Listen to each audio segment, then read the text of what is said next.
Hello friends, എല്ലാവർക്കും നമസ്കാരം. നിങ്ങളേവരും കാത്തിരിക്കുന്ന രേവതിയുടെയും സച്ചിയുടെയും നാളത്തെ വിശേഷത്തിലേക്ക് എല്ലാ കൂട്ടുകാർക്കും സ്വാഗതം. എല്ലാവർക്കും നല്ലൊരു ശുഭരാത്രി നേർന്നുകൊണ്ട് തന്നെ നമുക്ക് നാളത്തെ വിശേഷത്തിലേക്ക് കടന്നാലോ. അപ്പോൾ നമ്മളെല്ലാവരും കാത്തിരുന്ന ആ ഒരു ത്രില്ലിങ് എപ്പിസോഡാണ് കേട്ടോ നാളെ. അപ്പോൾ നിങ്ങൾക്കറിയാലോ, നമ്മുടെ ശ്രുതിക്ക് പൂട്ട് വീഴാൻ പോവുകയാണ്. ഇത്രയും ദിവസം അല്ലെങ്കിൽ ഇത്രയും മാസം അല്ലെങ്കിൽ ഇത്രയും വർഷം നമ്മൾ ശ്രുതി എല്ലാവരെയും പറ്റിച്ച് ആ വീട്ടുകാരെ മുഴുവൻ കുരങ്ങ് കളിപ്പിച്ച് നടക്കുമായിരുന്നു. അപ്പോൾ ഇനി നമ്മുടെ ശ്രുതിക്ക് രക്ഷയില്ല.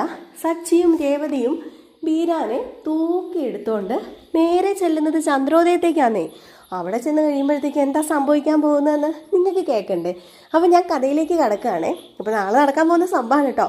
അങ്ങനെ നമ്മുടെ ബീരാനിക്കാരെ നൈസായിട്ട് വിളിച്ചുകൊണ്ട് സച്ചി രേവതിയും മാറ്റിക്കൊണ്ടുപോയി. എന്നിട്ട് നമ്മുടെ ബീരാനിക്കയോട് പറയുകയാണ്, അതെ ഇളയച്ചൻ ബീരാനിക്കയാണെന്നും അതുപോലെ തന്നെ ഇളയച്ചൻ ഈ ഫെവിൻ്റെ അമ്മാവനാണെന്നും ഒക്കെ ഞങ്ങൾ അറിഞ്ഞു. ഇനിയിപ്പം എന്തിനാ മറച്ചു വെക്കുന്നത്? സത്യങ്ങളൊക്കെ അങ്ങ് തുറന്നു പറഞ്ഞു വന്നു. അപ്പം നമ്മുടെ ബീരാനിക്ക, എൻ്റെ പൊന്ന് സച്ചി, എൻ്റെ പൊന്ന് രേവതി, എന്നോട് ക്ഷമിക്ക്, ഒരബദ്ധം പറ്റിപ്പോയതാ. അബദ്ധമോ? നീയും അതുപോലെ മറ്റവളും കൂടെ ചേർന്നേ ഒരു കുടുംബത്തെ വഞ്ചിക്കുക ചെയ്തത്. എത്ര നാളായി ഇളയച്ചനാന്നും പറഞ്ഞുകൊണ്ട് നീ ആ വീട്ടിൽ കയറി ഇറങ്ങുന്നു. നാണം ഉണ്ടോ നിനക്കൊക്കെ? അവൾ അങ്ങനെ ഒരു കാര്യം പറയുമ്പം നീ എന്തിനാ അത് ചെയ്തത്? പറ, നിങ്ങൾ തമ്മിൽ എങ്ങനെ അറിയാം? നിങ്ങൾ തമ്മിലുള്ള ബന്ധം എന്താ? എനിക്കിതെല്ലാം അറിഞ്ഞേ പറ്റൂന്ന് സച്ചി. അപ്പം നമ്മുടെ ബീരാനിക്ക പറഞ്ഞു, അതെ സച്ചി, ഞാൻ എല്ലാം പറയാം, പക്ഷേ നീ എന്നെ ഒന്നും ചെയ്യരുത്, എന്നോടങ്ങ് ക്ഷമിക്ക്. പറഞ്ഞല്ലോ, പറ്റിപ്പോയതാ, പെട്ടുപോയതാ. അവൾ നിങ്ങൾ വിചാരിക്കുന്ന ആളൊന്നും അല്ല. അവൾ പെരും കള്ളിയാണെന്നേ. ഞാൻ ആദ്യമൊക്കെ പാവമല്ലേ, പോട്ടെ എന്നൊക്കെ പറഞ്ഞ് അവളുടെ കൂടെ നിന്ന് പോയി. ആ മീരേനെ നിങ്ങൾക്കറിയായിരിക്കുമല്ലോ, ഈ ശ്രുതിയുടെ കൂട്ടുകാരി. അവളാണ് സത്യം പറഞ്ഞു കഴിഞ്ഞാൽ ഈ ശ്രുതി എന്നെ പരിചയപ്പെടുത്തിയത്. അന്ന് അവൾ എന്നോട് ആവശ്യപ്പെട്ടു, വേറൊന്നുമല്ല, അവളുടെ ഇളയച്ചനായിട്ട് അഭിനയിച്ചാൽ ഒരു സിനിമയിൽ അവസരം മേടിച്ചു തരാമെന്ന്. അറിയാമല്ലോ, ഞാനൊരു നാടക നടനാണ്.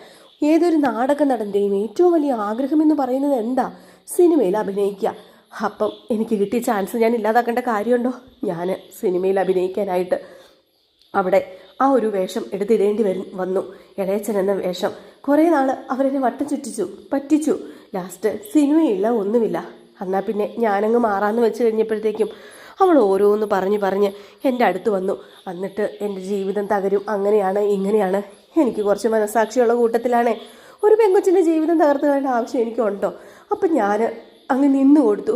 പറ്റിപ്പോയതാ, എന്നോട് ക്ഷമിക്ക്, മാപ്പാക്ക് എന്നൊക്കെ പറഞ്ഞ് നമ്മുടെ രേവതിയുടെയും സച്ചിക്കും മുമ്പിൽ ബീരാനിക്ക പൊട്ടി കരയുകയാണ്. മാത്രമല്ല, തൻ്റെ മരുമകൻ്റെ വിവാഹമൊന്നും നേരെ ചൊവ്വേ കാണാൻ പോലും പറ്റിയില്ല.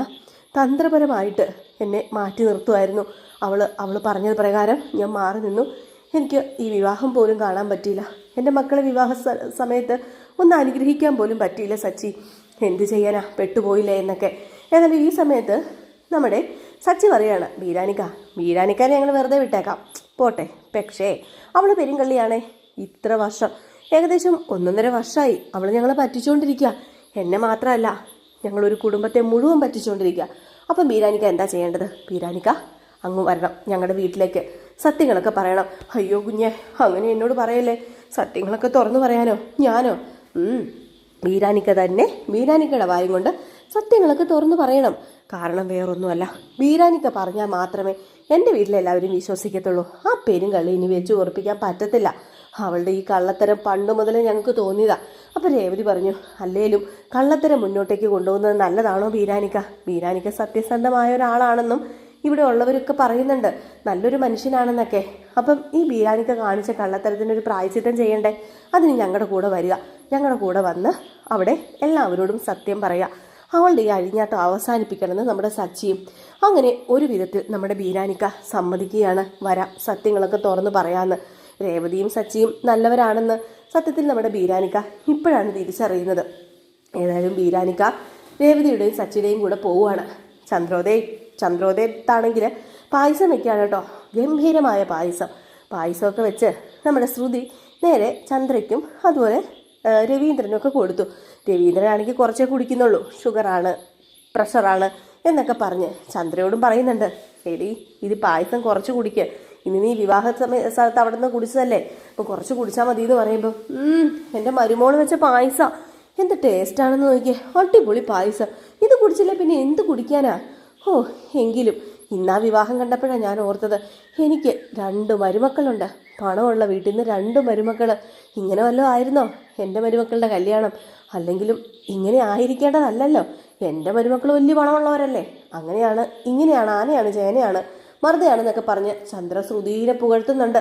ഏതായാലും നമ്മുടെ ശ്രുതിയും പായസം കുടിക്കുകയാണ്. അങ്ങനെ പായസം മതി വരാതെ വീണ്ടും വീണ്ടും ശ്രുതി എടുത്ത് കുടിക്കുന്നുണ്ട്.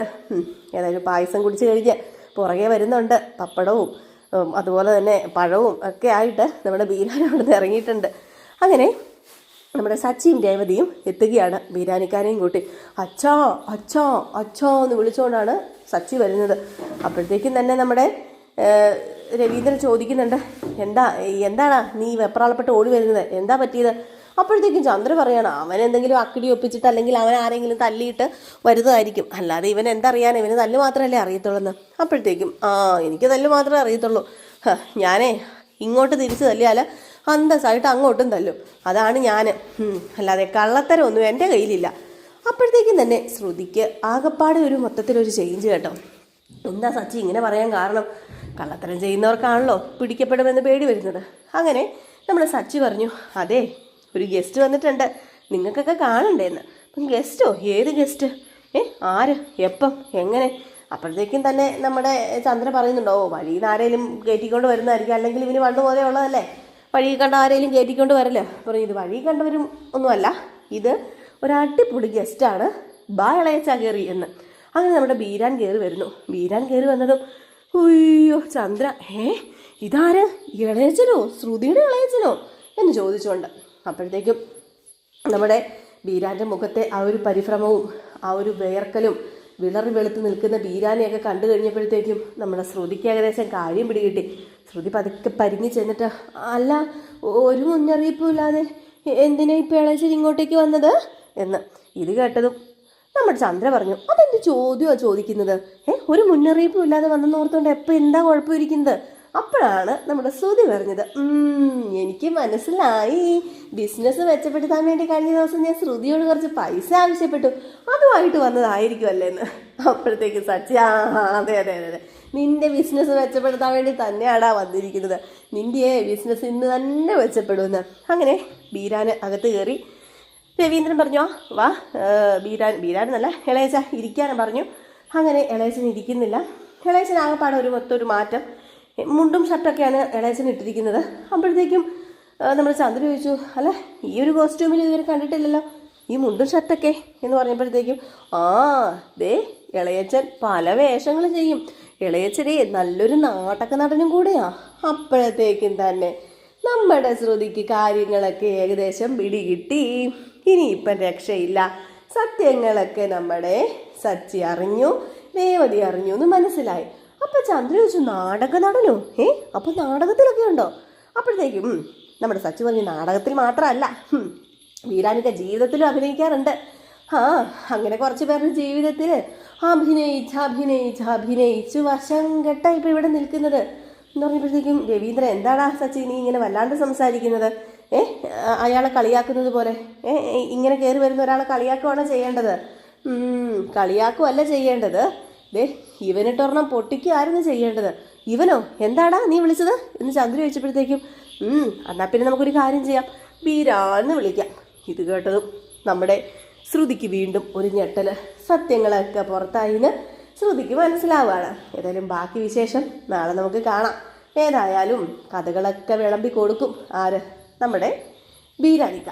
അങ്ങനെ ബീരാനിക്ക സത്യങ്ങളൊക്കെ വെളിപ്പെടുത്തുമ്പോൾ നമ്മുടെ ശ്രുതി ഗെറ്റ് ഔട്ട് ആകും. അതൊക്കെ നമുക്ക് കാത്തിരുന്ന് കാണാമല്ലേ. അപ്പം നാളത്തെ വിശേഷമാണ് ഞാൻ പറഞ്ഞിരിക്കുന്നത്, ചുരുക്കത്തിലാണ് പറഞ്ഞിരിക്കുന്നത്. നാളെ ഫുൾ വിശേഷവുമായിട്ട് കാണാം. ഇഷ്ടപ്പെട്ടെങ്കിൽ തീർച്ചയായിട്ടും ലൈക്ക് ചെയ്യുക, കമൻറ്റ് ചെയ്യുക, അതുപോലെ തന്നെ ഒരു ഹൈപ്പും കൂടെ ചെയ്യുക. അപ്പം ടാറ്റാ, ബൈ ബൈ.